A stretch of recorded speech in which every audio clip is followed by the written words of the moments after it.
ছুটির দিনে বাচ্চারা বাড়িতে থাকলে কত রকম আবদারই না করে থাকে।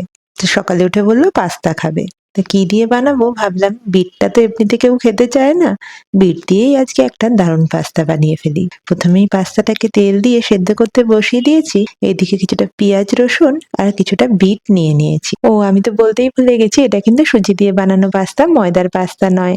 এবার পাস্তাটা জল ঝরিয়ে রেখে সামান্য তেলের মধ্যে রসুন আর পেঁয়াজটাকে নিয়ে হালকা লাল করে ভেজে নিয়েছি। খুব বেশি বাদামি করার দরকার নেই।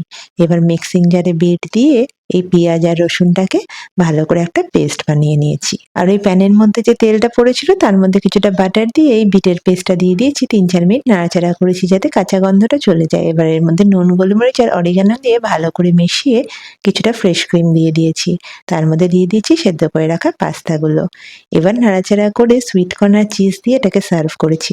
যাদের বাড়িতে বাচ্চারা সবজি খেতে ঝামেলা করে তারা একবার এইভাবে ট্রাই করে দেখতে পারো। প্লেট একদম চেটে ফুটে ফিনিশ হবে।